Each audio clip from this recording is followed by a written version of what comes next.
C'est parti. Hashem Hashem, Naaseh Venatzliach. Donc, nous allons parler dans ce cours de la répercussion de la vente de Yosef et de la peine qui a été causée à Yaakov Avinu dans toutes les générations. Donc, c'est une partie des enseignements de Rav Yoshio Pinto que je vais vous citer ce soir en français, et aussi quelques enseignements qui ont été écrits par son fils Yoel qui sont fort intéressants. Je vous rappelle, comme à chaque cours, que c'est avec la permission et les encouragements du Rav que je fais ce cours, et bien sûr avec sa bracha. S'il vous plaît, vérifiez bien que les micros et les caméras sont bien fermés et vous pourrez poser des questions à la fin. Si vous aimez le cours, je vous propose de diffuser le lien YouTube au maximum.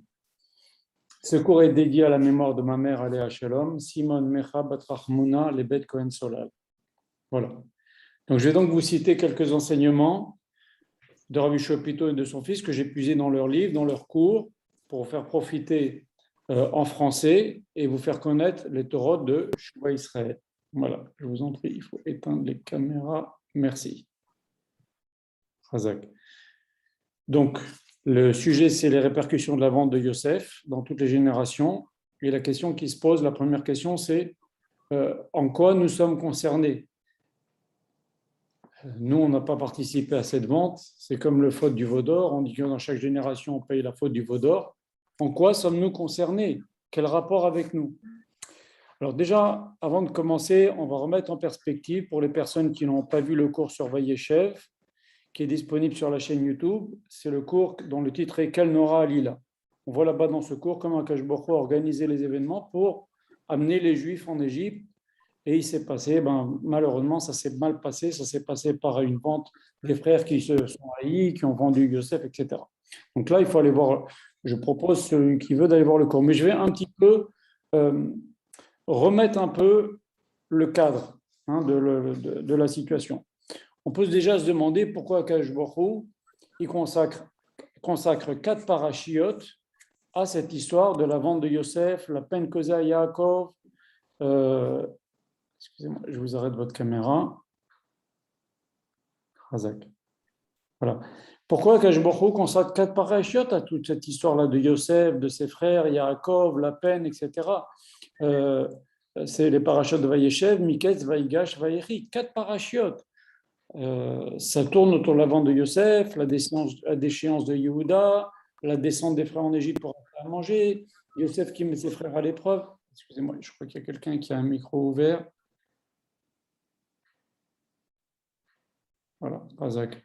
Je vérifie juste que les micros sont fermés. Je m'excuse. Voilà, Margarita. Je vous mets en muet. Voilà. Donc, il y a eu une succession d'événements. Il y a Yosef qui met ses frères à l'épreuve. Il demande que Benjamin vienne, alors que c'est très bien pertinemment que ça va faire de la peine à son père Yaakov. Yehuda qui il fait croire que Benjamin a volé. Yehuda qui défend Benjamin. Yosef qui se dévoile. Les retrouvailles de Yaakov, de son fils Yosef, 17 ans de bonheur de Yaakov, durant lesquels je vous fais remarquer que Yosef n'a pas vu son père pendant 17 ans, il l'a vu que 2 fois. Il aurait pu apprendre la Torah chez son père pendant ces 17 ans dans Parashat Vayechi. Les fameux 17 ans, Yaakov a enfin été heureux. Il a retrouvé les 17 années, les 17 premières années qu'il a passées avec Yosef. Il aurait pu passer encore 17 années. Quand Yosef a été vendu, il avait 17 ans. Il aurait pu passer encore 17 années à enseigner la Torah à son fils. Il ne l'a pas fait. Pourquoi ? Parce que Yosef n'a pas voulu aller chez son père. Il n'y a été que 2 fois. Il n'a vu son père que 2 fois. Quand son père est arrivé, et une fois aussi pour que son père l'a fait venir pour qu'il bénisse ses enfants et pour lui donner le cadeau que les 2 enfants vont constituer 2 tribus. Mais il n'a pas vu son père pendant ces 17 ans-là. Pourquoi ? C'est bien connu parce qu'il ne voulait pas que son père le questionne et lui dise « Comment tu es arrivé là ? Comment tu es arrivé en Égypte ?» Or, il y avait un frérem, il y avait une décision, ils ont fait un bedding, les frères, quand ils ont vendu Yosef. Personne n'en parle. Personne ne raconte. Donc, Yosef aussi était tenu par cela. Il ne devait pas raconter à son père. Donc, pendant 17 ans, il s'est privé de l'étude de la Torah auprès du tzaddik de la génération pour ne pas dévoiler, pas faire de la shonara, encore une fois, sur ses frères. Donc, et à la fin, finalement, on a vu hier que les frères prennent peur au moment de la mort de Yaakov, ils prennent peur, ils inventent un message faux, ils inventent un message post-mortem de Yaakov qui leur dit qui dit à Yosef, ils font parler Yaakov, qui dit, voilà, notre père nous a dit de te dire, pardonne la faute de tes frères. Yaakov n'a pas dit tout ça, de toute façon, il n'était pas au courant qu'il y a eu cette faute. Mais ils ont, par la peur, ils avaient peur que Yosef maintenant se venge, et donc par cette peur-là, ils ont été inventés cette histoire-là. Et Yosef en a pleuré, et il leur dit, je ne vais rien vous faire, etc. Et Yosef savait très bien que c'est faux, puisque son père ne savait pas. Bon, voilà. Donc, combien de parachutes pour cette histoire de la vente de Yosef, la peine de Yaakov? Et c'est ça dont on va parler aujourd'hui. Pourquoi la Torah, pourquoi Akadosh Baruch Hu a fait que si longuement on s'étale sur cette histoire-là, alors qu'on a des halachot, par exemple, dans la Torah, qui ne sont pas donnés. Par exemple, prenez la Shrita.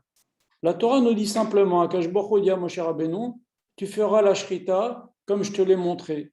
Et alors, il y a toutes des lois, combien de lois pour la Shrita? C'est juste une phrase. Et là, on a quatre parachiotes sur Yosef, ses frères, et Yaakov, et la peine, etc. C'est quand même étrange. Et encore une autre chose qui est étrange, c'est qu'on voit que les frères ne demandent pas pardon. Ils disent, notre père nous a demandé de te transmettre le message que tu dois nous pardonner. Tu ne dois rien nous faire. Mais ils ne demandent pas pardon. Et Yosef non plus, ne pardonne pas. Il n'y a pas une seule fois le mot Mechila. C'est quand même étrange. Alors nous, toute la journée, on nous demande, il t'a fait ça, pardonne, il t'a fait ça, pardonne, et voilà. Ni ils demandent pardon, et Yosef ne pardonne pas. Et pourquoi eux ne demandent pas pardon? C'est bien connu parce qu'ils continuaient à croire qu'au moment T où ils ont vendu cet enfant qui disait du Lachon Hara, qui se prenait pour une star, qui se faisait beau, etc., on a bien fait de le vendre, il fallait intervenir, il fallait le stopper, ce gars-là, avec ses rêves-là de royauté. Finalement, ça ne servait à rien. Mais encore une fois, au moment de la mort de Yaakov, ils ne considèrent pas qu'ils ont mal fait de le vendre. Mieux que ça, quand Reuven et ses frères sont en prison, qu'est-ce qu'ils disent? Reuven, il dit, Aval Hashemim anachnu. Nous payons la faute que nous avons fait avec Yosef, de ne pas avoir eu pitié quand il nous a demandé d'avoir pitié, il s'est mis à genoux pour nous demander pitié, etc. Mais ils ne disent pas la faute de la vente. La vente, on ne la regrette pas. Jusqu'à leur mort, il y a eu deux camps. Il y a eu les frères qui ne regrettent pas la vente, mais qui ont eu peur. Et bon, au final, et Yosef qui était bon qui ne s'est pas vengé sur eux. Excusez-moi, je vous coupe la caméra. Voilà. Excusez-moi. Voilà. Et Yosef qui ne pardonne pas. Donc, alors, d'un côté, on voit la Torah qui nous raconte des choses en allusion très, très courtes comme ça, pour des choses importantes, pour la cache-route, et toute l'histoire de Yosef et des frères, ça prend 4 parachutes. Ok. En passant, on voit une mara intéressante qui dit qu'il y a un goy, une goya, je crois, qui demande au Chachamim, il dit au Chachamim, un Tana ou un Amora, il lui dit, cette histoire-là que Yosef n'a pas fauté avec une femme, c'est pas possible. C'est pas possible. Comment voulez-vous qu'un jeune homme vendu par ses frères dans la détresse, dans un pays de débauche, comment voulez-vous qu'il ne faute pas? La Torah, elle a arrangé l'histoire de Yosef, mais Yosef, c'est sûr qu'il a fauté. Arrêtez de nous raconter des histoires. Le Chacham, il lui a répondu, c'est marqué comme ça dans le Gemara, il lui dit, écoute, viens, on va un petit peu avant l'épisode de Yosef. On va voir ce qui s'est passé. Juste avant l'histoire de l'épisode de Yosef, il y a marqué que les frères ont dégradé Esav de sa position de chef, pas Esav, pardon, Yehuda.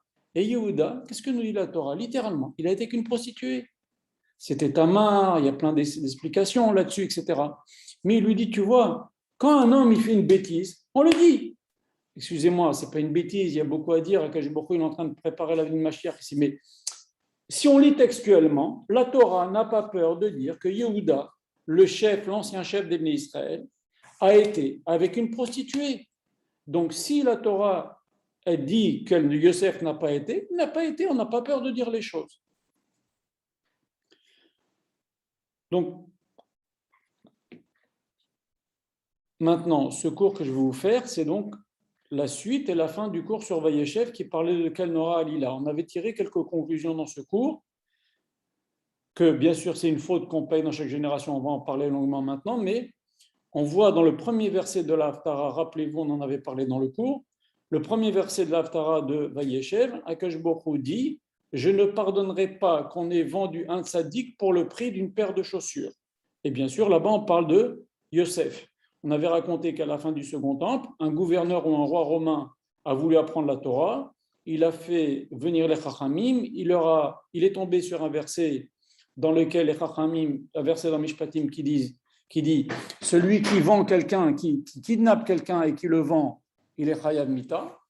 Et quand il a vu ce verset-là, il a fait remplir une pièce entière de chaussures et il a demandé aux Chachamim qu'est-ce qui a été fait, qu'est-ce qui se passe si quelqu'un vend un juif comme esclave, il le kidnappe. Et les Chachamim ont dit il est coupable de mort. Il les a fait rentrer dans la pièce avec toutes les chaussures et dit voilà, qu'est-ce que vous avez fait avec Yosef? Qui a vengé Yosef? Il a été vendu. Pourquoi on n'a pas tué les frères? J'ai décidé que je vais vous tuer, vous. Et donc, c'est les 10 Harougé Malchut, les 10 tzadikim qui ont été tués par la royauté romaine, dont Rabbi Akiba, dont Rabban Gamliel, Rabbi Shmuel Kohen Gadol, et Rabbi Hanania ben Teradion. Ils ont eu tous des morts terribles. Ce n'est pas le moment de rentrer là-dedans. On en parlera peut-être au moment des cours sur Tisha B'Av, l'Ineder. Et donc, on voit que c'est quelque chose que Akash Baruch Hu n'a pas pardonné. Et les Rabbi Shmuel Kohen Gadol, il y en a qui disent Rabbi Hanania ben Akane, qui est monté au ciel, un des deux, qui a demandé à Akash Baruch Hu, c'est quoi cette histoire-là? Qu'est-ce qui se passe? Qu'est-ce qui se passe qu'on veuille tuer comme ça dit tzadikim? Et on lui a dit, Akash Baruch Hu, il a vu effectivement, ça a duré plus que 800 ans entre la vente de Yosef, la peine à Yaakov, et cette histoire-là des 10 Harougé Malchut. Et Akash Baruch Hu leur dit, je n'ai pas trouvé de tzadikim aussi grand que vous pour revenir en réincarnation des 10 frères et pour payer cette faute-là. Donc, vous allez payer maintenant la faute. Et donc, ils ont compris que ce roi-là, il est en fait l'instrument, entre guillemets, d'Akash Baruch Hu pour réparer cette faute de Yosef Hatzadik et de la peine causée à Yaakov et la vente de Yosef. Donc, vous voyez que c'est quelque chose qui a eu des répercussions déjà graves. Okay, et on avait dit aussi que le Zohar Kadosh disait que les 22 années durant lesquelles Yosef s'est éloigné de son père, Yaakov a eu une peine terrible, ça correspond aux 22 jours que chaque année on a de la peine, nous, de Ben Hametzarim, les 3 semaines plus le jour de Tisha B'Av, ça fait 22 jours, qui correspondent aux 22 années. On avait dit aussi que Yosef avait supplié de ne pas le vendre. On dirait que Yosef, il ne pensait pas seulement à « ne me vendez pas parce que je vais avoir un sale moment dans ma vie ». Il pensait à eux. Il leur dit « mais si vous me vendez, vous allez revenir en Gilgoul ». Ce n'est pas dit comme ça dans le Midrash, mais il insiste tellement, Yosef, pour que la vente n'ait pas lieu. C'est beaucoup plus que son propre dessein qui est en jeu. Il voit quelque chose qui rentre dans l'histoire juive, dans nos gènes, quelque chose qui va avoir des répercussions dans toutes les générations. On va en parler. Et il leur dit, mais toi aussi tu vas payer. Tu vas revenir en Gilgoul, tu vas payer cette vente-là. Et donc, il essaie de leur faire comprendre la gravité de leur acte. Et de génération en génération, cette histoire-là se paye. Et Yosef, déjà, lui, il a payé. Il a eu 12 ans de prison parce qu'il a eu de la chanara sur ses frères. Yaakov, qui n'a pas freiné Yosef dans son Lachanara, il a eu 22 ans de deuil, on va en parler. Et il paye ainsi les 22 ans aussi où il n'a pas fait du kavod à son père Yitzhak, les années où il était chez Laban. Yehuda, qui a empêché Yosef de se marier jeune, Yosef s'est marié à 30 ans, et bien lui, le pauvre, il s'est marié, il a perdu sa femme, il a perdu 2 enfants. C'est terrible. Et il va faire quelque chose, entre guillemets, qui n'est pas tellement à son honneur, d'aller avec une prostituée. Ça ressemble à la faute qu'il a entraînée chez Yosef, de lui aussi de se trouver confronté à la débauche avec la femme de Poutifar. D'ailleurs, on a lu hier dans Parashat Vayechi quelque chose d'incroyable, que Yaakov, quand il bénit Yosef, il lui dit qu'il a perdu 10 gouttes de semences. Au moment où il allait avec cette femme, il n'a pas été, mais il y a quand même 10 gouttes de semences, nous dit la Torah, on l'a lu hier dans le Sefer Torah, et à cause de ces 10 gouttes de semences, Yosef il n'a pas eu 12 tribus. Il n'a eu que 2 fils, mais les 10 gouttes de semence auraient pu être 10 enfants. Il aurait pu lui aussi avoir 12 tribus. Ça, c'est ce qu'on a lu hier dans le Sefer Torah. Et aussi, on avait dit dans ce cours-là sur Vayeshev, je dresse le tableau, hein, que dans chaque génération, il y a 10 tzadikim qui souffrent pour rien. Et il y a un en particulier qui est le Gilgul de Yosef Hatzadik, qui est jeté en prison, etc. Et c'est bien connu dans nos textes que Mashiach ben Yosef ira en prison, Mashiach ben David aussi ira en prison, etc. Voilà. On avait dit aussi dans ce cours que pourquoi cette accusation que les Juifs font des matzot avec du sang des non-juifs, Chas v'Shalom, pourquoi elle a la dent dure, cette accusation-là? On avait dit parce que ça s'appelle Alilat Dam, l'accusation de sang rituel, ça c'est connu. Il y a eu des centaines de Juifs qui ont été tués à cause de cette histoire-là, cette fausse accusation. Et il dit pourquoi cette histoire-là a eu tellement, c'est rentré dans la tête des goïms qu'ils y ont cru, et à cause de ça, il y a eu des tas de Juifs de tués, parce que c'est exactement, on paye encore la vente de Yosef. Qu'est-ce qu'ils ont pris? Ils ont pris la tunique, ils l'ont mis dans le sang, ils l'ont montré à son père. Est-ce que tu reconnais la tunique? Donc, ça encore, il y a plusieurs façons, cette chose-là, on l'a payée finalement. Et voilà. Donc, ce n'est pas simplement une histoire qui nous est racontée, c'est des choses et c'est pour ça qu'Akash Borou, on parle dans 4 parachiotes dans le détail parce que ça va avoir une influence sur tout l'exil. On va en parler si Dieu veut. Donc, j'avais terminé le cours sur Vayeshev dans lequel on disait que Yosef met un sac sur sa peau et s'attriste, il est en prison. Jacob met un sac sur sa peau et s'attriste parce qu'il croit que son fils est mort. Yehuda met un sac sur sa peau parce que ses 2 fils sont morts et il s'attriste, etc. Reuben met un sac sur sa peau parce qu'il n'a pas réussi à sauver Yosef, parce qu'il a bougé le lit de son père. Et pendant ce temps-là, qu'est-ce que fait Akadosh Baruch Hu? Il s'occupe de faire venir le Mashiach, puisque quand Yehuda va aller avec Tamar, c'est le début de la descendance de Yehuda, et ça va donner le Mashiach à la fin. Donc ça, voilà pour le cadre. Maintenant, on va rentrer dans le vif du sujet, comme le titre du cours l'indique, les répercussions de la vente de Yosef et la peine de Yaakov dans toutes ces générations. Donc déjà, c'est très important de savoir que même si on lit dans une première lecture, ça, vous savez, la vente de Yosef, on peut l'étudier chaque année et c'est quelque chose de profond qui est très profond. Ce n'est pas quelque chose qu'on arrive à comprendre comme ça du premier coup.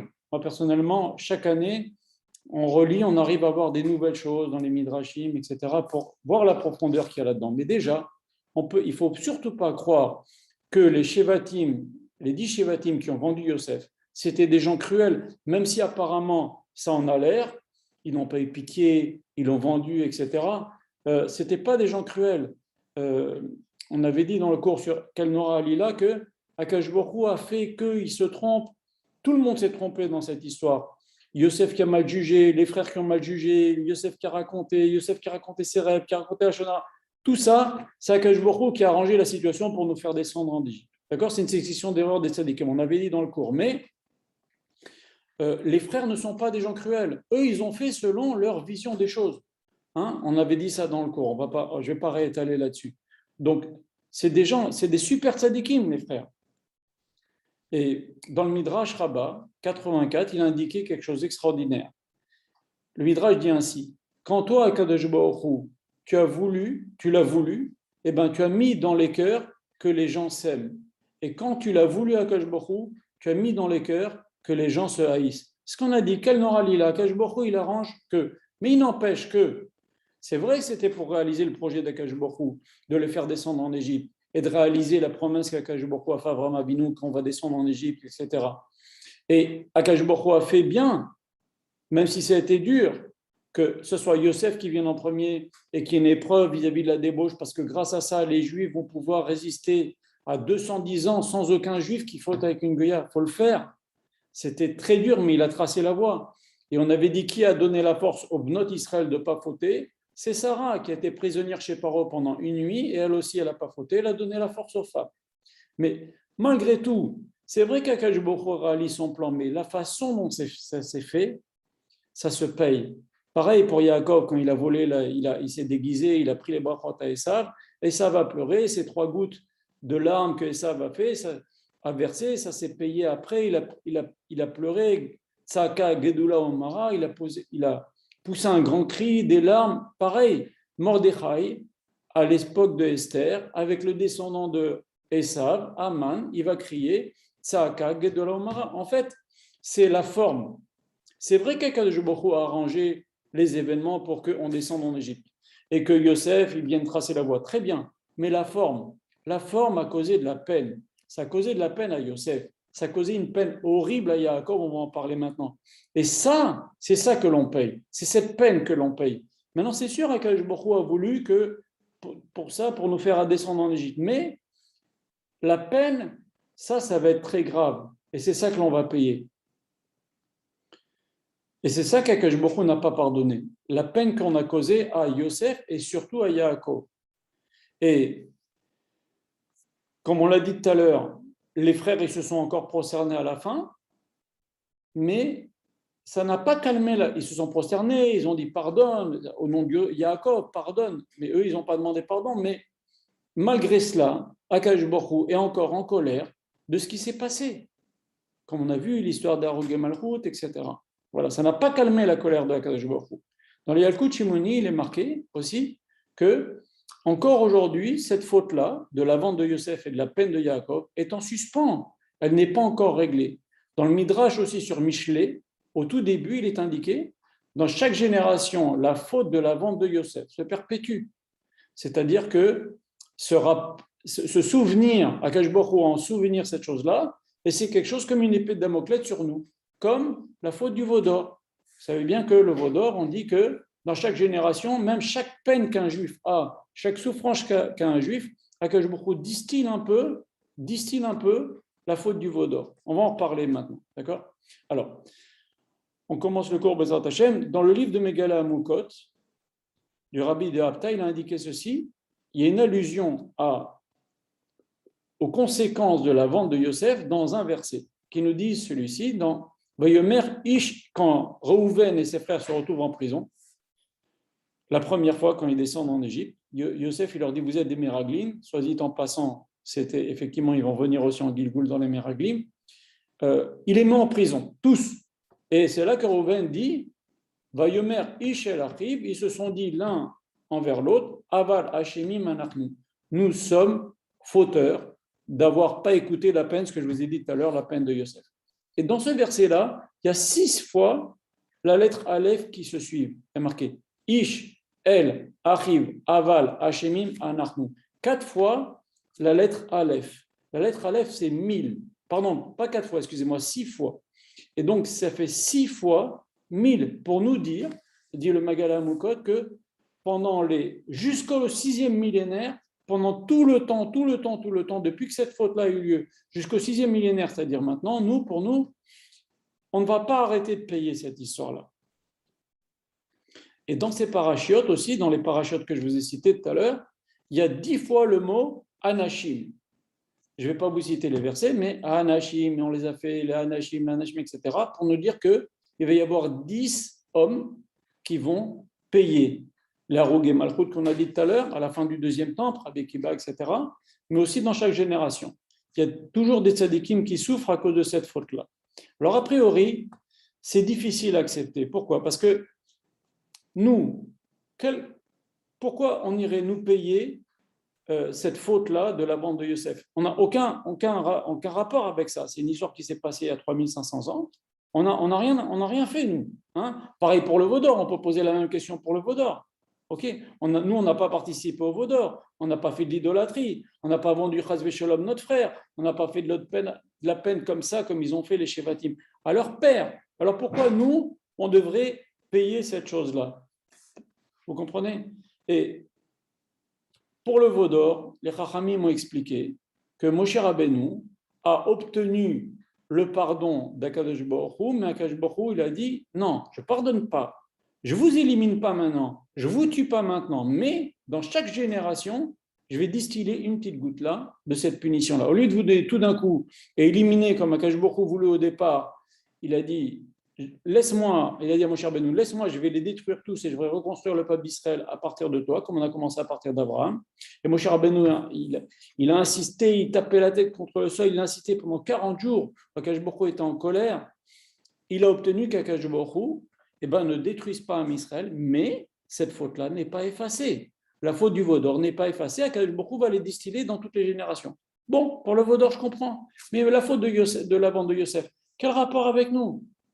Quel rapport avec nous? Alors, ok, on paye ce que nos ancêtres ont fait dans le veau d'or, ok, mais la faute de Yosef, qu'est-ce qu'on a fait, nous? On n'a pas, comme j'ai dit tout à l'heure, on n'a pas fait des choses comme ça à notre père, à notre frère, on n'était pas là dans cette vente-là. Ok. Alors, déjà, on va lire un passage qui répond à cette question-là dans un livre qui s'appelle le Meshech Chochma, qui a été écrit par un rav qui s'appelait le Or Sameach, que je vais vous lire maintenant. Ok. Et il donne la réponse. Pourquoi nous sommes concernés à cette chose, de la vente de Yosef. Il dit comme ça. Il fait remarquer que à Kippour, on dit quelque chose d'incroyable à Kippour. On dit Ki ata solchan le Israël, Akadosh Baruch Hu, tu pardonnes au Bnei Israël, ou mochalan le shifte yeshurun. On le dit à Kippour, il n'y a pas si longtemps on l'a dit. Et tu pardonnes aux distribus. Quel rapport avec Kippour? Qui solchan le Bnei Israël, il nous dit ici le Meshech Chochma. Qu'est-ce qu'a dit Akadosh Baruch Hu à Moshe quand il y a eu le veau d'or? Il a dit Salarti kilvarecha, je pardonne comme tu m'as demandé. Donc, qui solchan l'ibn Israël, Akadosh Baruch Hu, tu as pardonné au Bnei Israël le veau d'or. Ou mochalan lishifte yishurun, tu pardonnes aussi, on lui demande, maintenant, à Kippour, encore on prie, on demande à Akadosh Baruch Hu de pardonner les fautes, la faute des 10 tribus. À Kippour, au moment le plus solennel de l'année. Il faut croire que c'est important dans la vie juive, ça, dans la Torah. Regardez ce qu'il nous dit.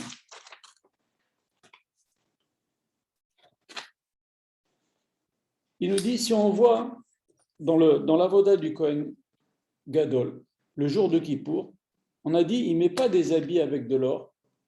Pourquoi? Parce que l'or, ça rappelle le veau d'or. Ok? Et il ne met pas non plus le éphod, cette plaque-là où il y avait 10 pierres précieuses avec les noms des 10 tribus, parce que ça aussi, c'est une accusation. Ça rappelle quoi? Les 10 tribus, ça rappelle quoi? Les 12 tribus, en fait, mais il y a dedans les 10 tribus, ça va rappeler la faute de la vente de Yosef. C'est pour ça que le Kohen Gadol, il rentre dans le Kodesh HaKodashim, il fait sa avoda de Kippour avec des habits simples, blancs. Ok? Ni il a des choses dorées comme dans son avoda de tous les jours, il y a des choses dorées, ok, avec de l'or. Ni il porte les pierres ici avec le nom des tribus. Pour ne pas rappeler l'or, c'est pour ne pas rappeler le veau d'or. Et les 10 tribus pour ne pas rappeler la faute de Yosef. Le jour de Kippour. Et il continue comme ça, et il nous dit que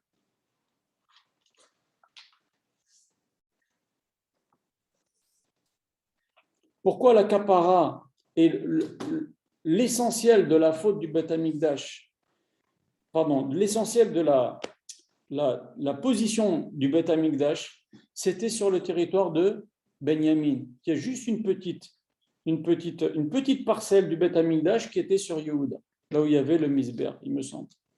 Et pourquoi le Beth Amikdash, Akadosh Baruch Hu, il a voulu qu'il soit construit sur la tribu sur le territoire de la tribu de Benyamin? Parce que Benyamin, c'est le seul qui n'a eu aucun rapport avec l'histoire de Yosef.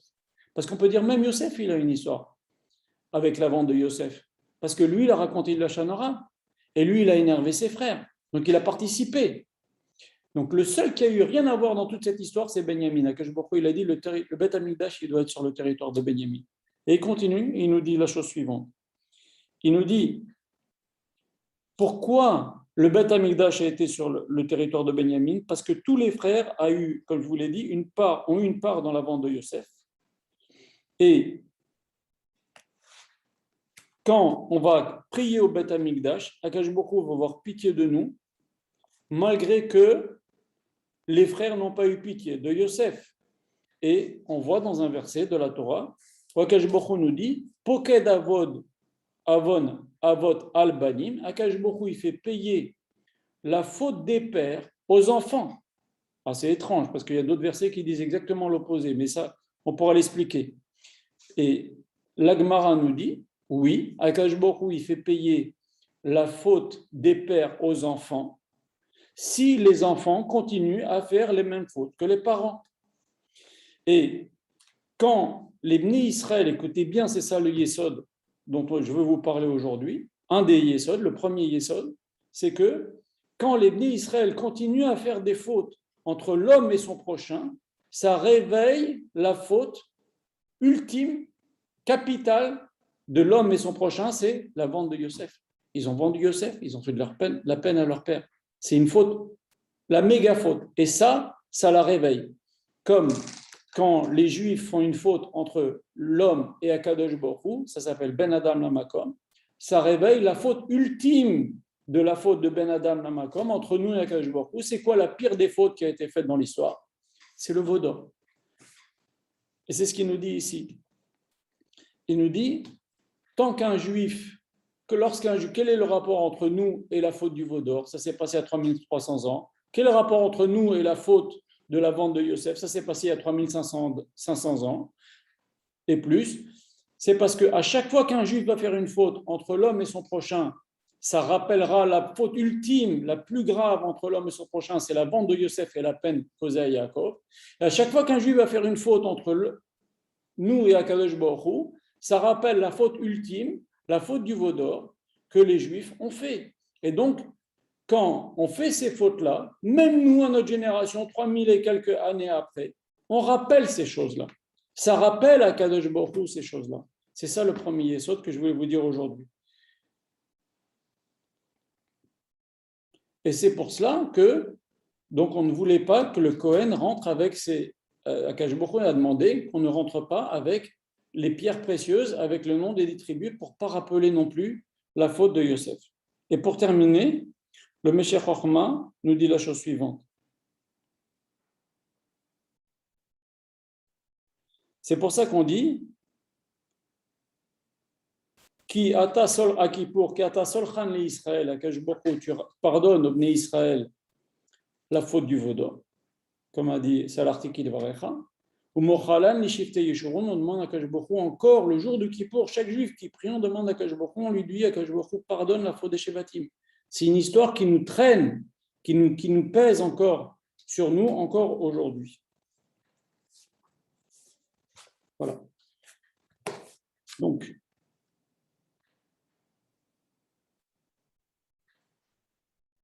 je vais un petit peu détailler ce Inyan-là de. Est-ce que vous avez déjà des questions? Vous pouvez ouvrir les micros si vous avez des questions sur ce qu'on vient de dire jusqu'à maintenant, et puis je vais continuer. Excusez-moi, comment ça se fait que les frères n'ont pas demandé pardon?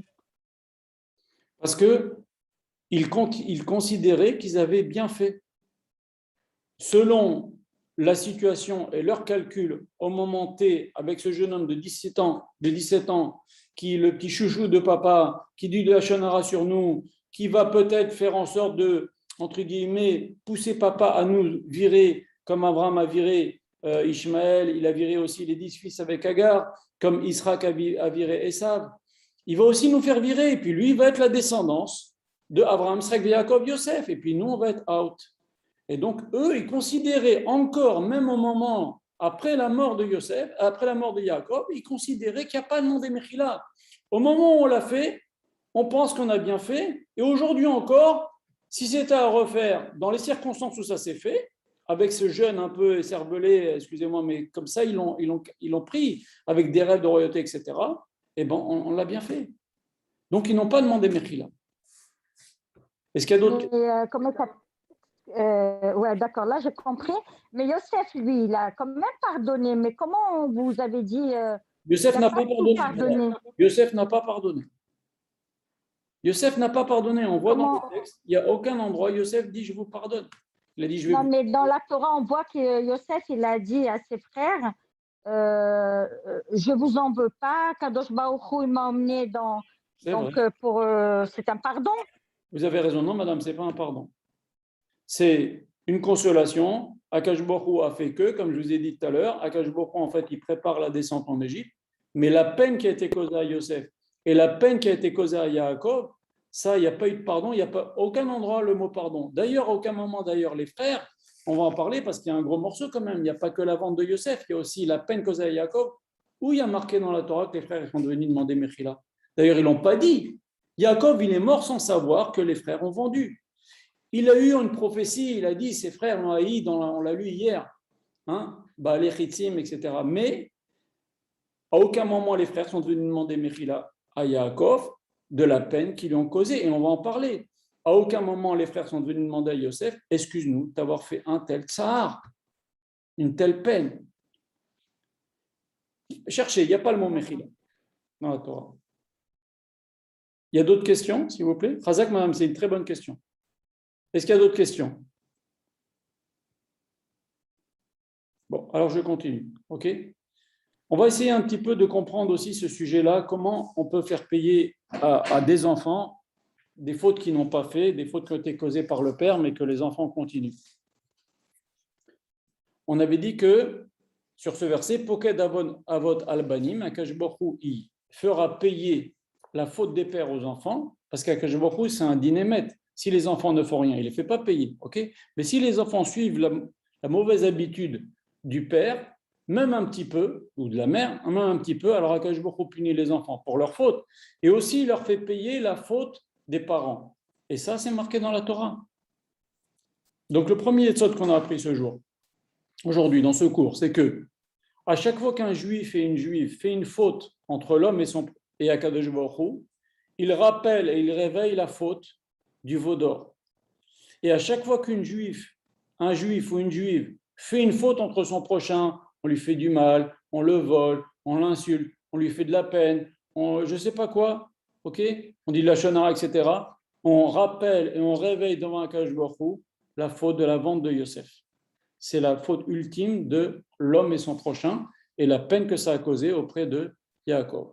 Et ça, de notre génération, on n'en est pas exempt. Donc même si l'affaire s'est passée il y a 3500 ans ou 3300 ans, ces deux affaires-là, eh ben, comme nous, malheureusement, quand un juif transgresse une mitzvah entre l'homme et son prochain, entre l'homme et Akadosh Baruch Hu, ben, il réveille ces choses-là. C'est pour ça que nous sommes concernés. C'est pour ça que nous sommes concernés par ces événements-là. C'est pour ça qu'Akadosh Baruch Hu nous en parle tellement. Et c'est pour ça qu'Akadosh Baruch Hu dit, dans chaque génération, je vais faire payer. Dans chaque génération, on en parle même à Kippour, dans la Tfilat de Kippour. Voilà. Donc ça, c'est un premier yesod qu'on a appris ce soir. Okay. Le second yesod, c'est que ce n'est pas seulement la faute de la vente de Yosef que l'on paye. Il a eu peur dans ce trou avec des serpents et des scorpions. Il a été mis à l'épreuve avec cette femme. Il n'a pas eu 12 tribus à cause de ce qui s'est passé avec cette femme. Il a passé 12 ans en prison. Ce n'est pas la prison d'aujourd'hui là, de Claude Guéant avec de la télévision et je sais pas savoir ce qu'ils ont une salle de sport où ils peuvent voir la télé ou ils peuvent téléphoner.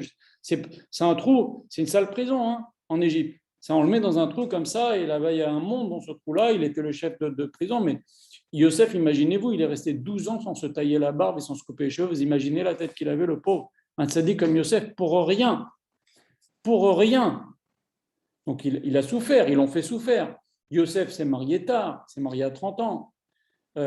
Et aussi, surtout, on l'a mis dans les guérotes du Rav de Guérot Kodesh de la semaine dernière, que Yosef, pendant 22 ans, il n'a pas appris la Torah à son père, mais pas seulement 22 ans quand il était en Égypte, mais même les 17 ans, on a dit qu'il n'a pas vu son père pour ne pas dire qu'il a été vendu par ses frères. Donc ça fait un total de 39 ans. Pendant 39 ans, Yosef n'a pas appris la Torah. Auprès de Yaakov, c'est quand même horrible. C'est horrible, imaginez-vous, pour des tzadikim comme ça, tout ce qu'il aurait pu apprendre et tout ça pour ne pas dire du lashon hara sur ses frères, pour pas qu'Yaakov s'énerve contre ses frères, contre ses fils et donc les frères de Yosef. Voilà. Et donc, la couronne de la Torah, elle a été donnée à qui? Elle a été donnée à Issachar et il a perdu Yosef. Ça, c'est au niveau de Yosef. Mais maintenant, parlons de Yaakov. C'est ça le deuxième yesod. La peine terrible causée à Yaakov. Pendant 22 ans, Yaakov est littéralement mort. Nous disent nos Chachamim, Yaakov, vous savez qu'il avait deux, c'est le seul homme qui a eu deux neshamot. Il a eu la neshama de Yaakov et la neshama de Israël. La neshama de Yaakov, elle est partie. Il a senti la mort. Il a senti ce que c'est la mort. Une peine inconsolable, c'était son fils chéri, c'était le souvenir son premier fils qu'il avait avec Rachel. Il est resté, la Torah nous raconte, tous sont venus le consoler, il était inconsolable, il était comme une pierre, il était peiné. Il a perdu la présence de la Shekhinah, puisque la Shekhinah ne peut pas venir sur quelqu'un qui est triste. Donc il a connu la mort, il a aussi connu Triat Hametim, on va en parler. Le Midrash Tanchuma dans Vaïgash dit la chose suivante, que je vous l'ai dit déjà dans le dernier cours sur Vaïeshev, que Yaakov a reçu un message d'Akash Baruch Hu avec les pierres, quand il a mis les 12 pierres, quand il a dormi, etc. Et il s'est réveillé, il a pris 12 pierres pour se protéger autour de sa tête. Et quand il s'est réveillé, les 12 pierres, on n'en fait qu'une, on ne fait qu'une seule pierre. Et Akash Baruch Hu lui a fait comprendre que si aucun de ses fils, si ses fils sont unis et aucun de ses fils meurt de son vivant, il n'ira pas au Gehinnom, il ira au Gan Eden. Et qu'est-ce que dit Yaakov quand on lui annonce que Yosef est mort et qu'il est inconsolable? Il dit, je descendrai en enfer dans la tristesse. Imaginez ça. On fait ça à un tzaddik, mais pas n'importe quel tzaddik. C'est le plus grand de nos avot, Aberir Sheba Avot, c'est Yaakov. Yaakov, c'est le pilier du trône d'Akadosh Baruch Hu. On fait ça. C'est quand même horrible, horrible. L'affliction qu'a eu Yaakov pendant ces 22 ans-là. Et on l'avait dit aussi que Yitzhak savait, mais Yitzhak ne l'a pas dit. Et donc il est resté comme ça avec la peine, comme ça, il a perdu sa neshama de Yaakov, il a senti la mort. Et alors, on peut répondre maintenant à plusieurs questions, mais je veux juste terminer pour que vous compreniez. C'est que Yaakov représente la ruse. Ekev, c'est le talon, c'est Akeveni a dit Esav, quand Esav s'est mis à pleurer devant Israël, il a dit il m'a rusé déjà, il m'a pris le droit d'aînesse, etc. Et on voit que Akadosh Baruch Hu aussi, quand Yaakov va descendre en Égypte, c'est marqué Akadosh Baruch Hu s'est révélé à Israël. Et qu'est-ce que dit Akadosh Baruch Hu? Yaakov, Yaakov. Alors c'est bizarre.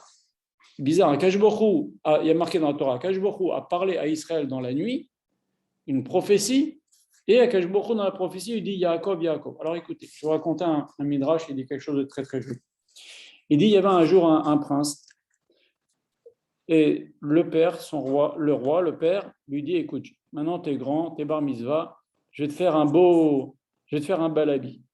Et donc le fils attendait à ce que son père lui fasse un habit en peau de renard, en belle fourrure.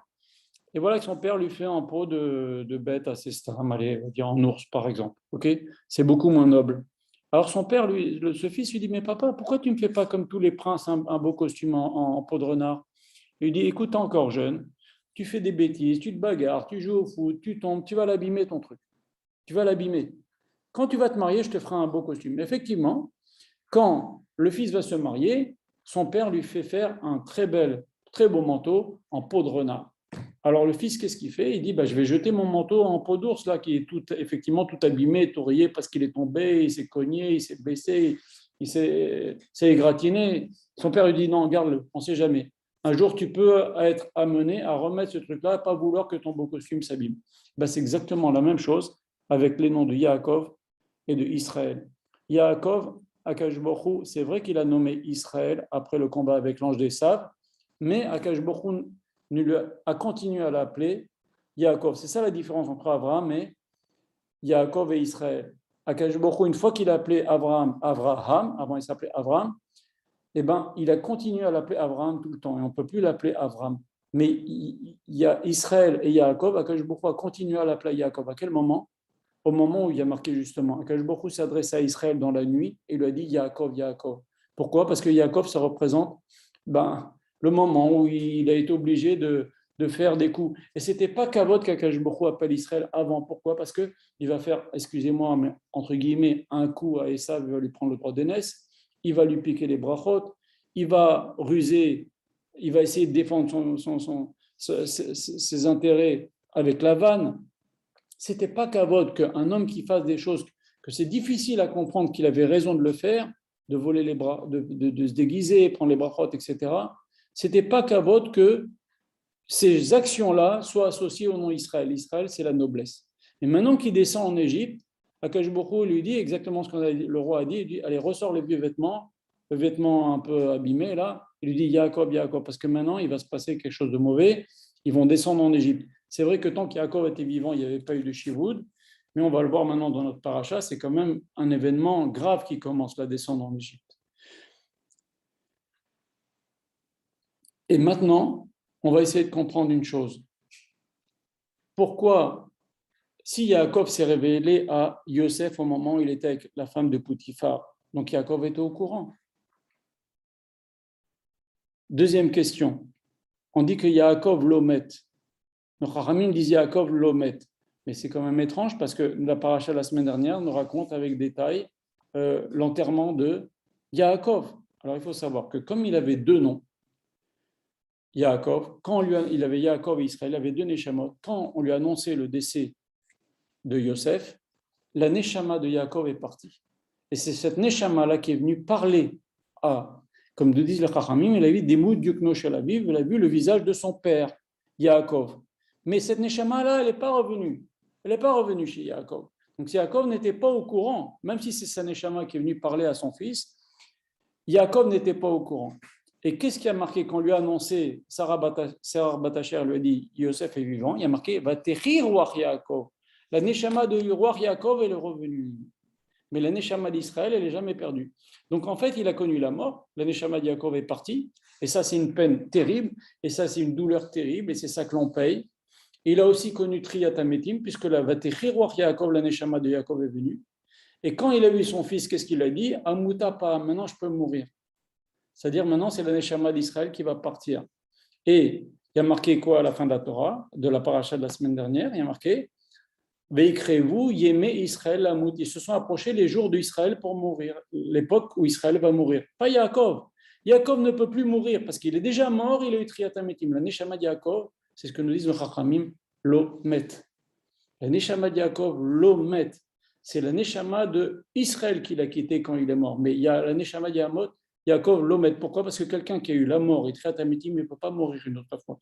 Quand il va y avoir, si Dieu veut, Triyat Hametim à l'époque de Mashiach, ça y est, on va vivre éternellement, on va vivre longtemps. Voilà. Donc ça, c'est pour comprendre un peu ces noms-là de Yaakov et de Israël. Donc, pour conclure ce deuxième Yesod, la pire chose qui a été faite, si on peut dire, est-ce que c'est pire ou pas pire, ça je ne sais pas, mais il y a eu dans cette bande de Yosef quelque chose de terrible, c'est la peine causée à Yaakov. Et ça, c'est quelque chose qui est Ayom Benoah, c'est quelque chose d'horrible. Et c'est ça le deuxième Yesod. C'est pas seulement quand on dit la vente de Yosef, elle se paye dans les générations, les répercussions, etc. C'est pas seulement ça. C'est aussi la peine horrible de Yaakov. Pendant 22 ans, la Shekhinah l'a quitté, 22 ans de deuil qui ne passe pas. On avait expliqué, il ne peut pas passer puisque Yosef est encore vivant. Voilà. Je vais vous parler maintenant dans le troisième Yesod. On voit que Yosef a fait sortir en sorte que Benjamin vienne en Égypte. Pour l'introduire, je vais vous parler de quelques points déjà. On voit que Yosef a fait en sorte que Benjamin rejoigne Yosef en Égypte, dans le deuxième voyage des frères. Les frères viennent la première fois, il dit « Faites-moi venir votre frère, je garde Shimon en prison », mais après il a sorti, quand les frères sont repartis, il a gâté, mais pour faire venir Benjamin, il savait très bien que ça allait causer une peine. Ça allait causer une peine à son père. Il a eu peur, Yaakov. Et Yaakov, il a été intelligent. Il n'a pas maudit Yosef. Il aurait pu le maudire. Qu'est-ce que c'est que ce vice-roi d'Égypte là, qui veut absolument, qui vous a mis en prison, qui garde Shimon en prison et que maintenant il veut descendre. Il aurait pu le maudire, Yaakov. Et il a eu l'intelligence de ne pas le maudire. Et ça, c'est une grande force. Il aurait pu le maudire, il aurait tué son propre fils. Ça rappelle une histoire que je vais vous raconter. Il y avait un jour un homme qui était très, très nerveux comme ça. Et son rave lui a fait promettre, tu ne fais rien sans te donner un jour de réflexion. Et un jour, cet homme-là, il part, à l'époque, les gens, vous savez, pour faire prendre ça, des fois, ils partaient 5 ans, 10 ans. Et il part, il laisse sa femme. Et au bout de 15 ans, il revient. Et il s'approche de sa maison et il entend un homme parler avec sa femme. Et il dit, mais il y a un homme avec ma femme. Il prend son couteau, il va pour le tuer, il va pour rentrer de force dans la maison et il se rappelle ce que son rave lui a dit, ne fais rien. Et il entend. Et en vérité, quand il a quitté sa femme, elle était enceinte et lui, il n'était pas au courant. Il ne s'est pas encore rendu compte qu'elle était enceinte. Il est parti et en vérité, il s'est passé 15 ans et maintenant ce jeune homme-là, c'est son fils. S'il était rentré, il l'aurait tué. Exactement la même chose, la même histoire avec Yaakov. Il a eu l'intelligence de ne pas maudire Yosef. Il a même envoyé des cadeaux, il a même écrit une lettre. La lettre, elle est marquée dans un livre, il lui fait quand même des menaces claires. Tu sais, mes fils, ils ont tué la ville de Shrem, etc. Si tu fais le malin, on saura s'occuper de toi. Mais il n'a pas maudit.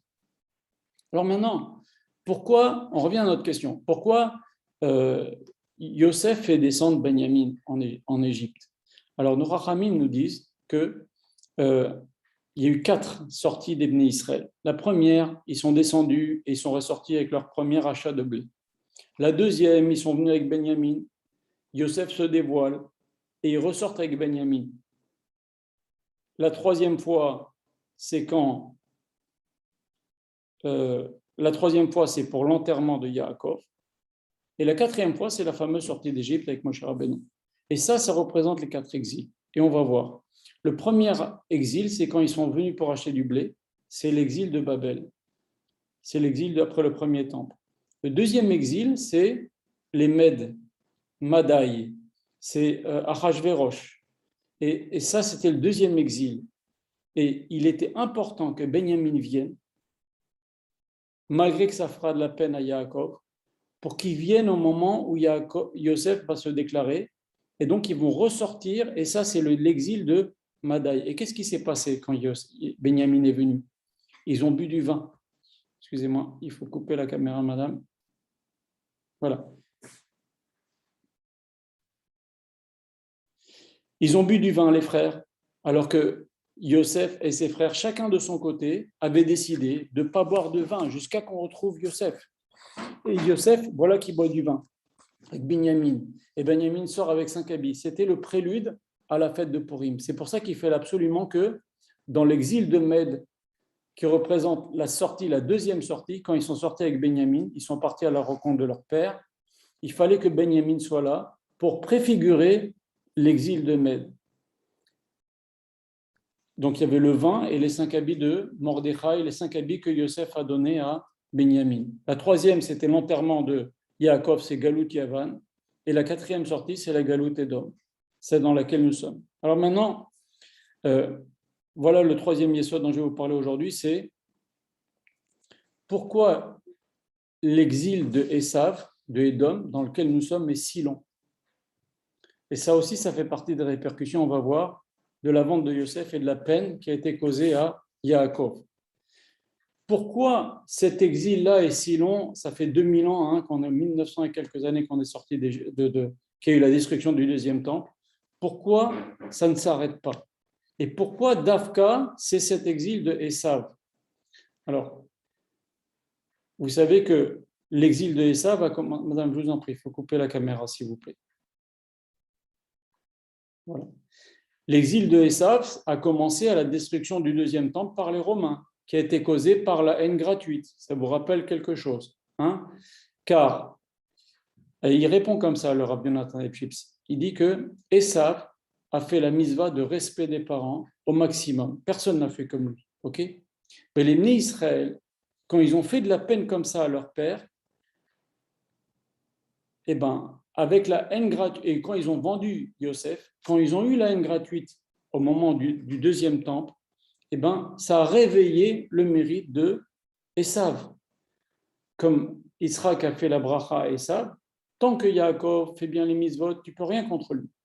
Mais dès qu'ils vont flancher les Bnei Israël, ils vont faire la haine gratuite, eh ben, toi, tu vas pouvoir les dominer. Et là, les Bnei Israël vont flancher, ils vont avoir la haine gratuite. Ça va rappeler, comme on a dit tout à l'heure, c'est les fautes de Ben Adam Lachavero, ça va rappeler la faute de la vente de Yosef. Et qui maintenant va pouvoir les dominer? Qui lui, justement, eux, ils ont fait un manque de respect à leur père, ils ont fait de la peine à leur père. Qui est le summum du respect des parents? C'est Esav. Et c'est Esav qui va venir détruire le temple. C'est Esav qui va nous mettre dans cette galoute dans laquelle on est encore en ce moment. Voilà. Et si on va aller un petit peu plus loin, vous savez que Esav, c'est vrai qu'il respectait beaucoup Yitzhak, mais la misva, le mérite de Kibud Avaim, il a perdu au moment où il a envoyé Eliphaz pour tuer Yaakov. Il a montré qu'en vérité, il n'en avait rien à faire de faire de la peine à Yitzhak. Il était prêt à tuer son frère, le fils de Yitzhak. Donc il a perdu ce mérite-là. Okay. Seulement, quand les Juifs ont vendu Yosef, quand les frères ont vendu Yosef, et ils ont fait de la peine à Yaakov, il a récupéré ce mérite-là. Et c'est pour ça qu'on en est là aujourd'hui. Et c'est pour ça qu'il a cette force de dominer les Juifs. Voilà pourquoi, c'est ce troisième yesod que je voulais vous dire aujourd'hui, c'est que si cet exil et d'Afka, l'exil de Esav, dure, c'est à cause de cette haine gratuite. La racine de tout ça, c'est la vente de Yosef et la peine, le manque de kivud avayim qu'on a fait à Yaakov. Je vais vous parler maintenant d'un quatrième yesod. Il y a marqué que dans la paracha de Vaïgash, il y a marqué que Yosef a pleuré, regardez dans la Torah, a pleuré sur les coups, le coup au pluriel, les coups de Benjamin. Il a pleuré sur le coup de ses frères. Rachi sur place dit, c'est quoi les coups de Benjamin? Il a deux couilles, Benjamin? Non. Il a le cou, c'est le Beth Amikdash, c'est le lien entre la tête et le corps. Et dans Shir HaShirim, quand on parle du cou, c'est le Beth Amikdash. Et c'est quoi les coups de Benjamin? C'est le Beth Amikdash qui est sur le territoire de Benjamin, et il y en a eu deux.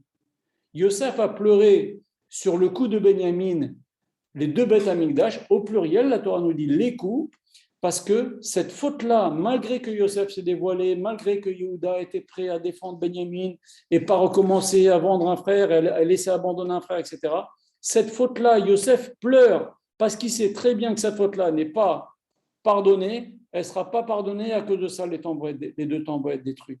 C'est ce que dit Rachi sur place.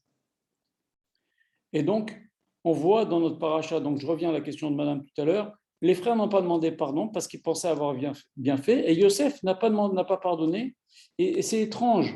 Le Rav a posé la question, pas plus tard que la semaine dernière, non, il y a une dizaine de jours, dans son dernier cours, il a dit, toute la journée on nous dit pardonne, pardonne, allez, il t'a fait ça, pardonne, ils t'ont fait ça, pardonne, ton fils il t'a fait ça, ton frère, ton ami, ta femme, pardonne, pardonne. Oui, mais là, on voit que les frères n'ont pas pardonné, n'ont pas demandé pardon. Et Yosef n'a pas pardonné. Et si on voit aussi, David Améler, dans tout le Télim, il n'arrête pas de demander à Kadosh Baruch Hu, punis-les, fracasse mes ennemis, etc. Où est le pardon?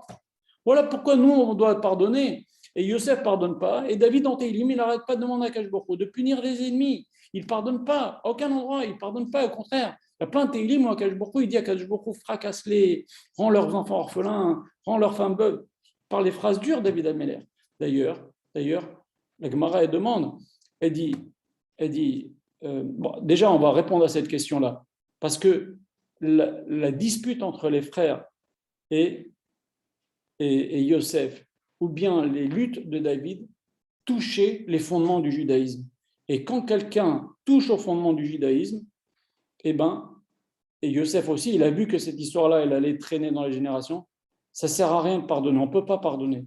On laisse ça entre les mains d'Akadosh Baruch Hu. C'est ce qu'a fait David Améler. Il dit à Akadosh Baruch Hu, c'est toi qui vas t'occuper de cette chose-là. Pareil avec les frères.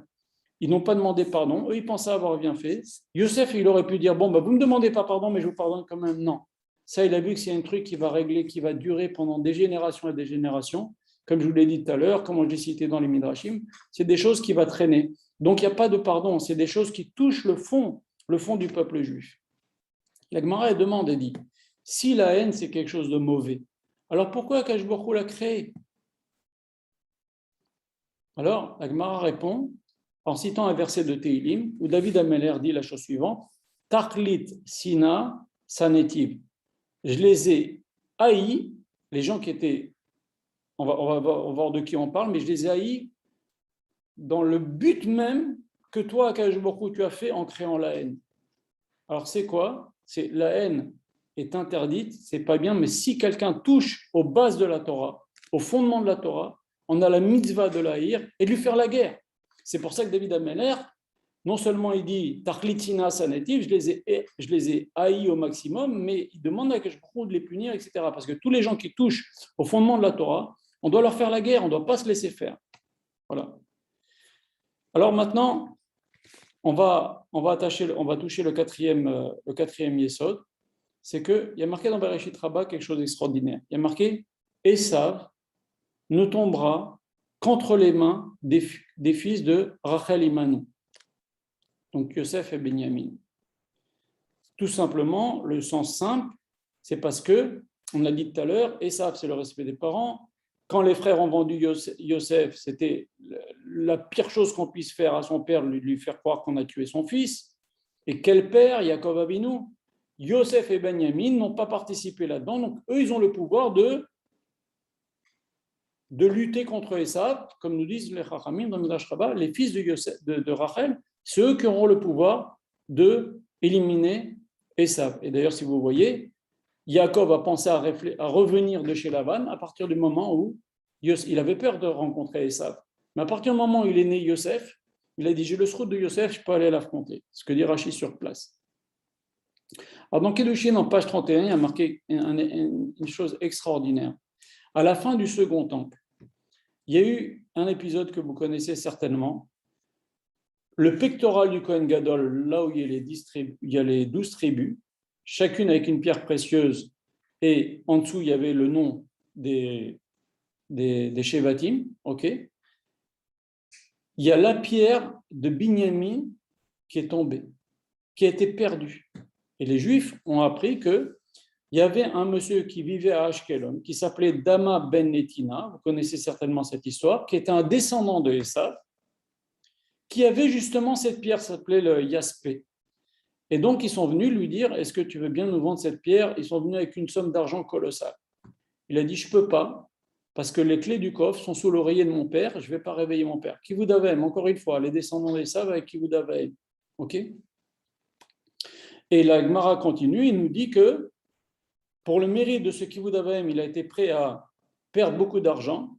Akash Baruch lui a récompensé, a fait naître dans son troupeau une vraie vache rousse. Il n'y a eu que 10 vaches rousses dans l'histoire, une vraie vache rousse. Les Chachamim sont venus le voir l'année d'après, ils ont dit on veut t'acheter la vache rousse que tu as eue en après. Ils ont vérifié, c'est une vraie vache rousse, nickel.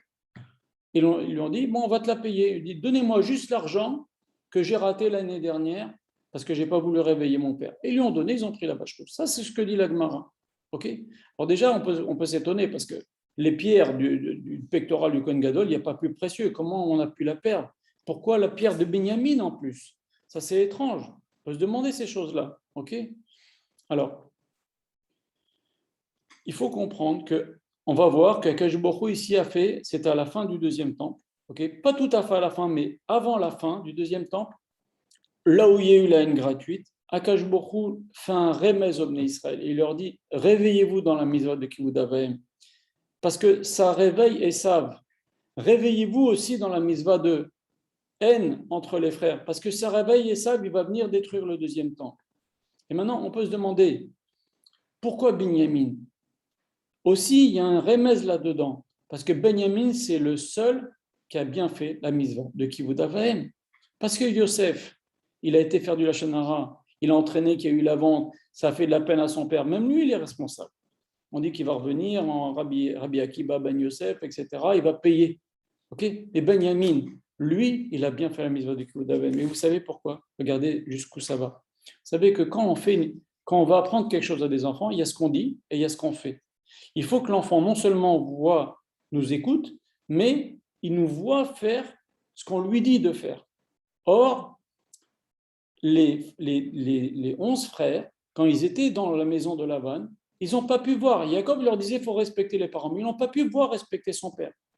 Par contre, le petit Binyamin, qui est né, malheureusement, quand Rachel est mort, il est arrivé, il a vu de ses yeux comment Jacob aidait et respecter son père Yitzhak qui était encore vivant. Donc lui, il avait un kivud avaim qui était non seulement avec de la parole, mais aussi avec des actes qu'il a vus avec ses yeux. Et donc Akash Baruch Hu, il a fait perdre la paire de Binyamin pour dire vous êtes en train de perdre la mitzvah de kivud avaim et là vous réveillez.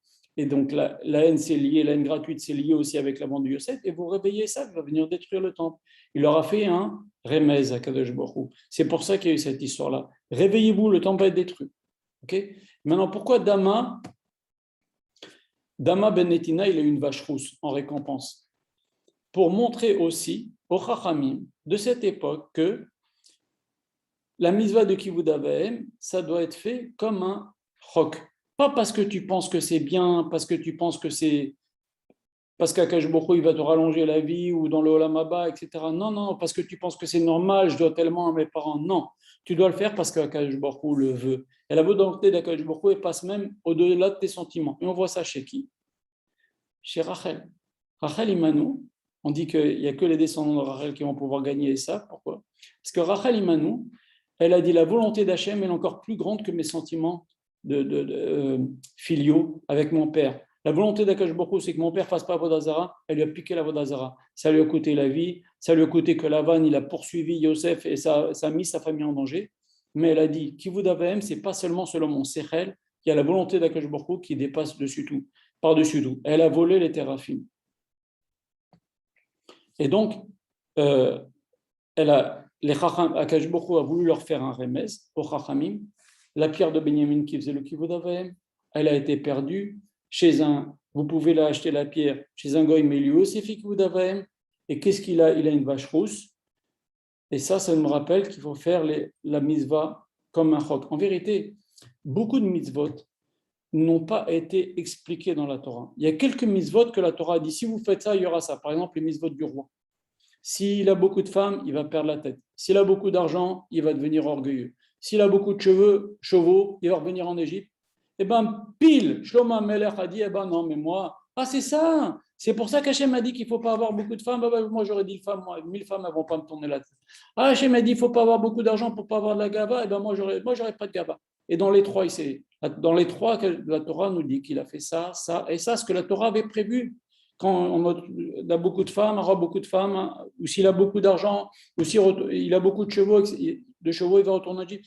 Tout ce que la Torah a dit, ça s'est passé même pour Shlomo. Et c'est pour ça que dans beaucoup de mitzvot, Akash Baruch Hu ne dit pas faites ça parce que c'est bien, parce que si, parce que ça, parce que ça. Pas beaucoup. C'est pour ça qu'il y a le Sefer Achinour qui dit pourquoi Akash Baruch Hu nous a demandé telle et telle et telle mitzvot. C'est des façons de nous lier à Akash Baruch Hu. Mais il n'empêche que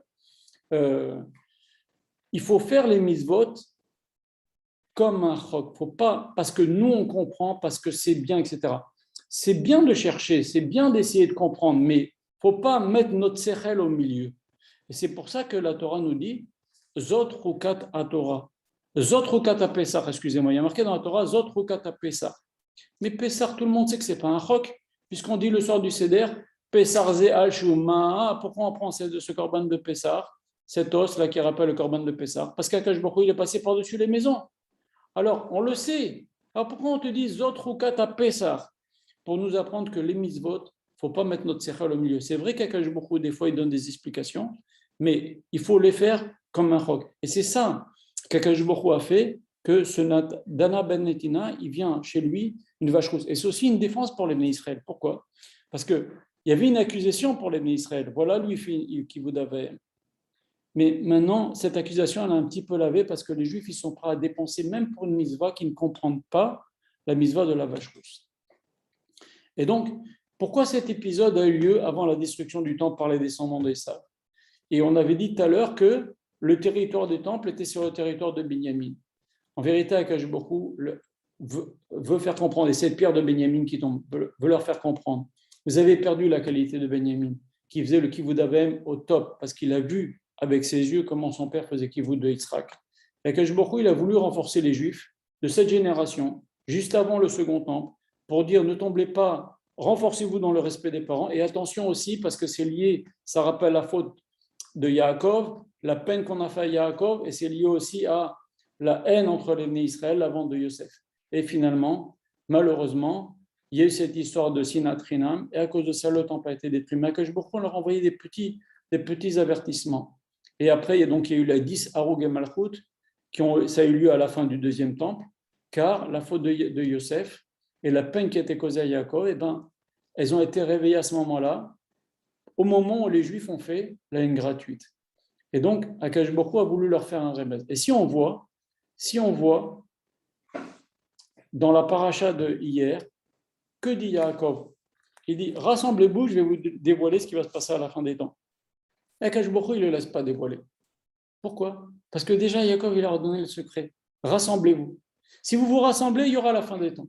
C'est ça. Il faut se renforcer dans Avat Chinam. Voilà. Est-ce que vous avez des questions? Le cours est terminé. Est-ce que vous avez des questions?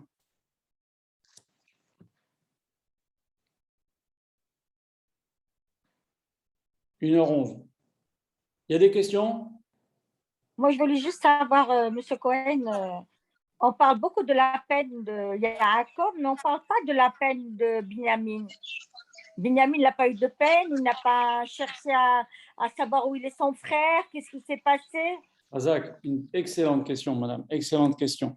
Regardez, alors je vais répondre à votre question en vous citant un Rachid. Quand Benjamin arrive pour la première fois chez Yosef, la Torah nous dit, Yosef demande à frère, c'est votre fameux frère là que je vous ai demandé de ramener? Oui, c'est lui, Benjamin. Et Yosef, il voit son frère, le fils de Rachel, son seul frère, vrai frère de père et de mère, qu'il n'a pas vu depuis 22 ans. 22 ans. Et il se met à pleurer. Rachid nous donne un peu des détails. Pourquoi il se met à pleurer? Pourquoi il se met à pleurer? Rachid dit la chose suivante. Il lui dit à Yosef, il lui dit, Yosef dit à Benjamin, tu sais que tu avais un grand frère? Il lui dit, oui, oui, j'avais un grand frère. Et qu'est-ce qu'il est devenu? Yosef, il essaye de savoir, qu'est-ce qu'il a dans la tête, Benjamin? Il dit, oui, mon frère, il a été mangé par une bête sauvage. Ah ouais? Et ça t'a fait de la peine? Il dit, oui, ça m'a fait de la peine. Je réponds donc à votre question. Et tu as des enfants? Il dit, oui. Et il a nommé les 10 enfants, il faudrait que je vous lise le Rashi, mais Benjamin a nommé les 10 enfants sur les 10 qualités de Yosef. Et quand Yosef a entendu comment Benjamin a eu de la peine, comment Benjamin a nommé ce frère qu'il a très peu connu finalement, eh ben, il a nommé ses 10 enfants au nom des qualités de Yosef. Il était sadique, il était beau, il était bien, il s'est mis à pleurer, Yosef. Il a vu comment Benjamin a eu de la peine de ne pas avoir connu son grand frère et comment il a honoré Yosef en nommant ses 10 enfants au nom de Yosef. Voilà, donc bien sûr que Benjamin a eu de la peine. D'accord. Mais c'est pour ça que Benjamin, comme il n'a pas participé à cette vente, le temple, Akadosh Baruch Hu, il a voulu que le temple il soit sur le territoire de Benjamin. Parce que c'est une chose horrible ce qui s'est passé. On le paye encore maintenant. J'en pleure, moi, quand je lis toute cette histoire-là. Est-ce qu'il y a d'autres questions? Mais excusez-moi, quand il a rencontré Yosef, quand il a rencontré Yosef et Yaakov, il lui a pas demandé où tu étais, qu'est-ce qui s'est passé pendant 22 ans? Yosef a fait en sorte que ça n'arrive pas. Il a embrassé son père a fait le schéma, il a installé, il a fait venir devant Paro, et il a fait en sorte de ne pas rentrer, être seul avec lui. C'est très fort. Est-ce qu'il y a d'autres questions?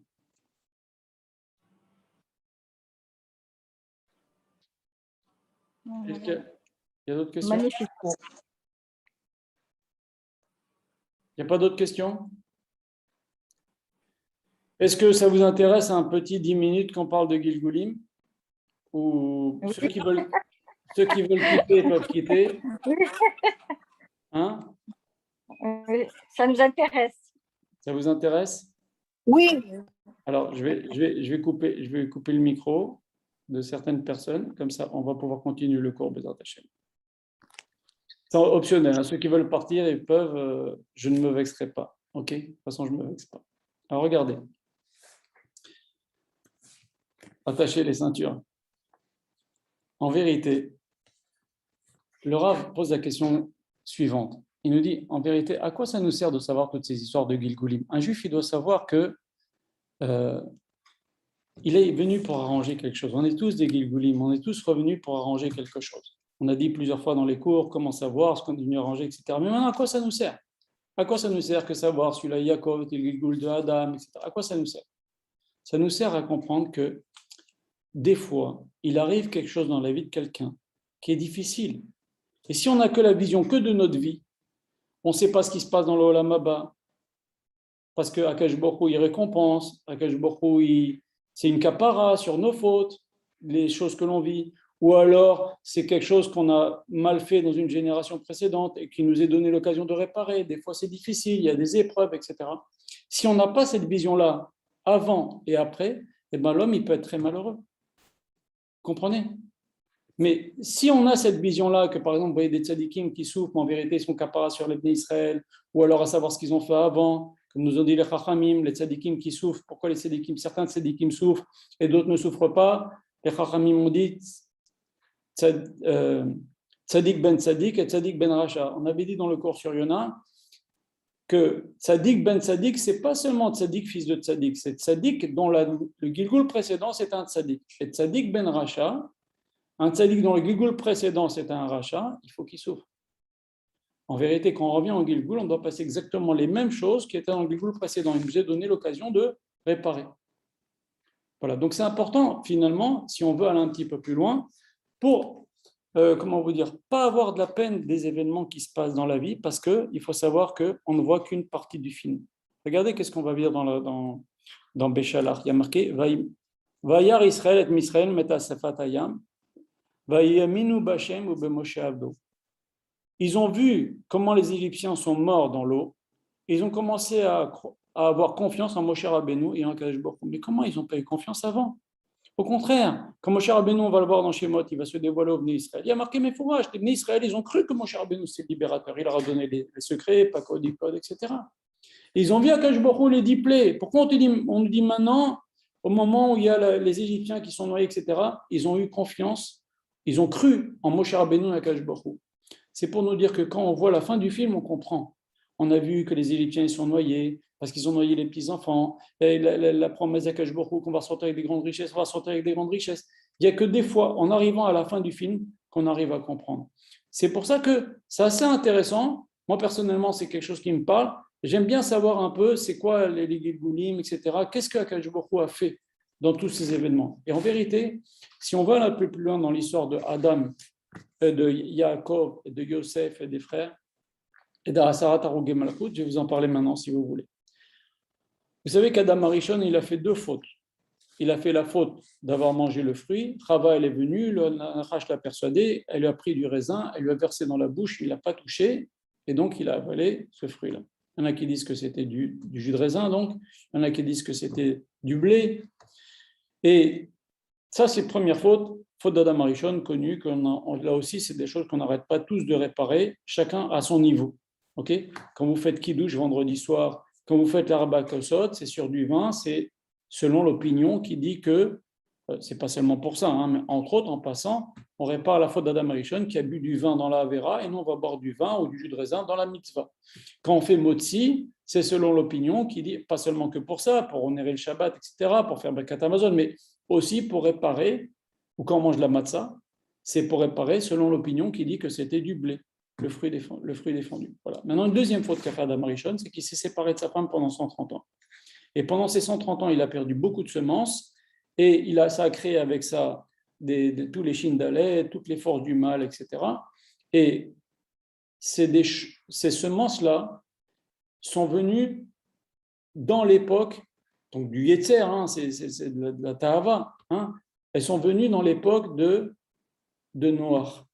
Tous ces hommes-là qui ont fauté avec des femmes, avec des hommes, avec des animaux, etc., et à Sodome aussi, c'était ces âmes-là qui étaient dans cette semence que Adam Arishon a perdu pendant les 130 ans où il s'est séparé de sa femme.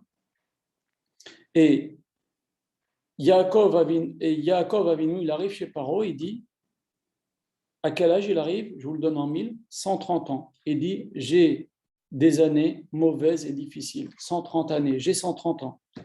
Pile.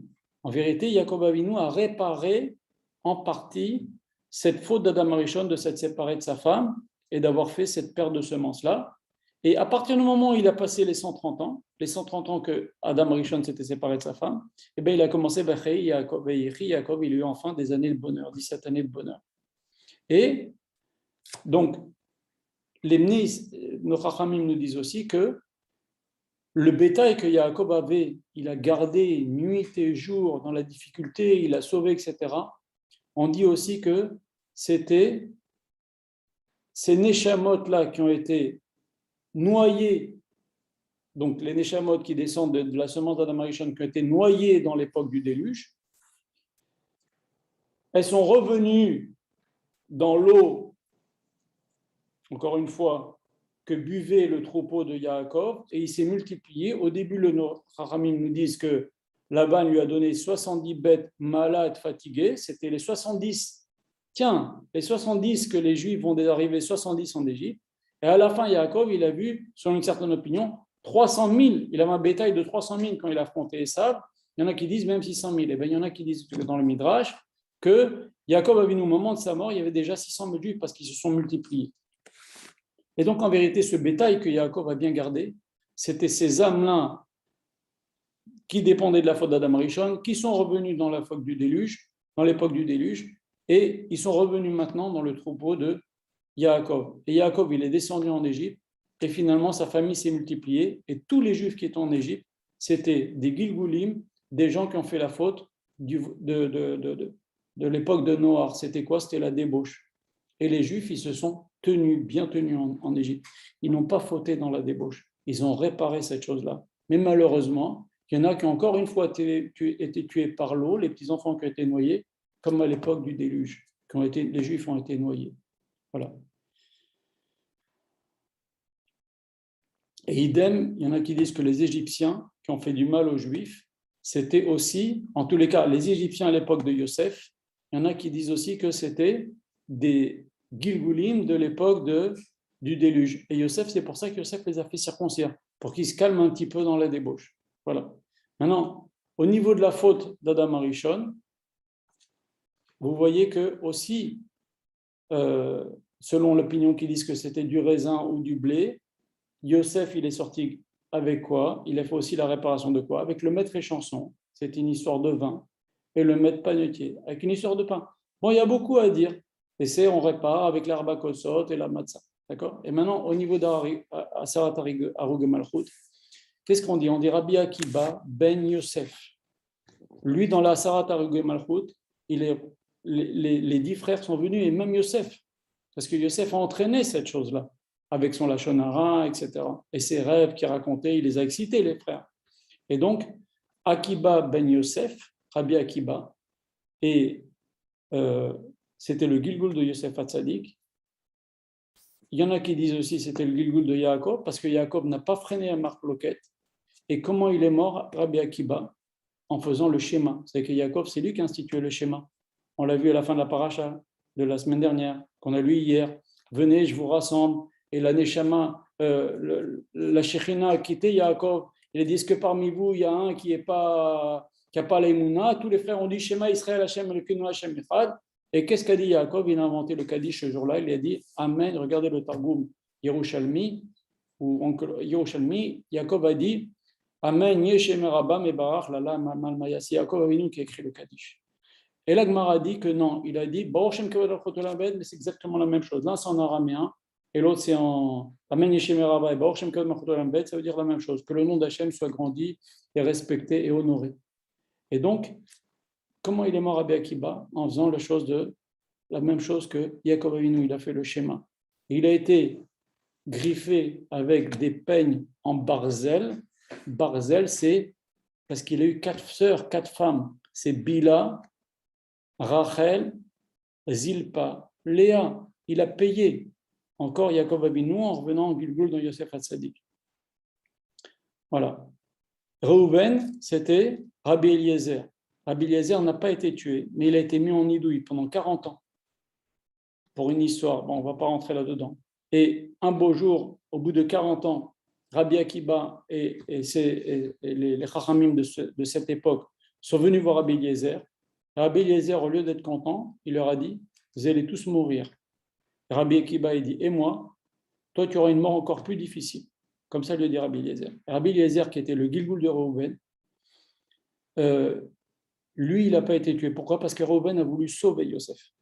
Donc lui, il n'a pas été tué. Et Rabbi Akiba, pourquoi il a eu une mort plus? Donc on a dit Gilgul de Yosef, Gilgul de Yaakov, il a fait le schéma, etc. Barzel, on a dit tout à l'heure. Mais Rabbi Akiba, le sang chat, Rabbi Eliezer lui dit, parce que tu n'as pas venu apprendre la Torah chez moi. Et ça aussi, c'est grave, parce que quand il y a un chacham, on n'apprend pas la Torah chez lui, c'est des accusations, parce qu'on a l'occasion d'apprendre. Voilà.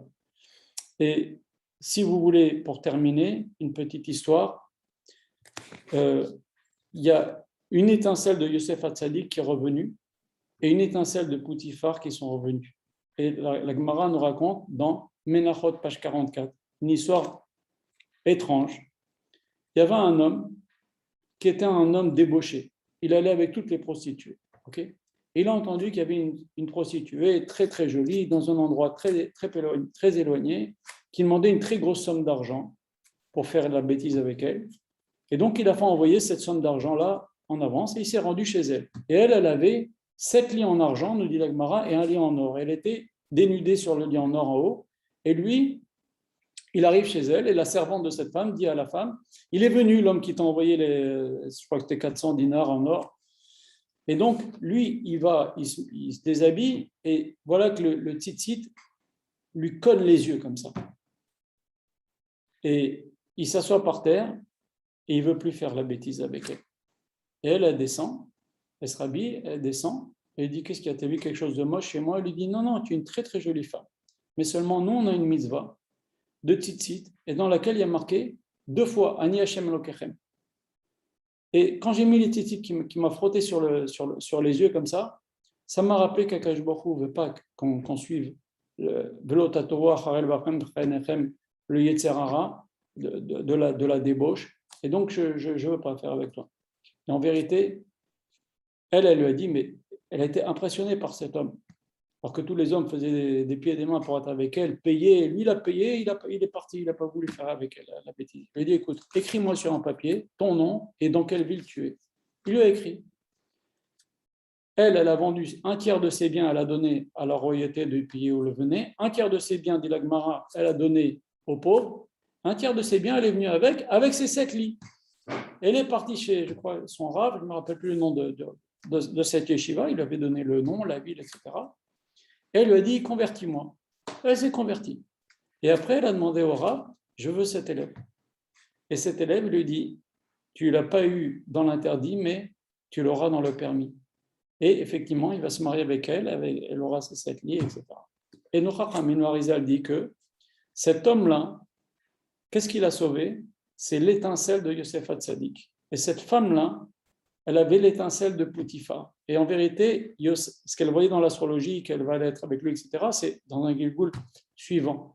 Il a été finalement de façon permise. Mais en vérité, Yosef, si vous voyez Yosef, Potiphar, elle avait son habit à Yosef. Il aurait pu venir lui arracher l'habit et partir, et au moins s'éviter 10 ou 12 ans de prison. Il n'a pas fait parce qu'il ne voulait pas risquer de flancher, parce qu'il va se retrouver encore nez à nez avec elle. Et c'était quoi cet habit? Pareil, Tamar, elle lui dit, donne-moi tes petits lignes.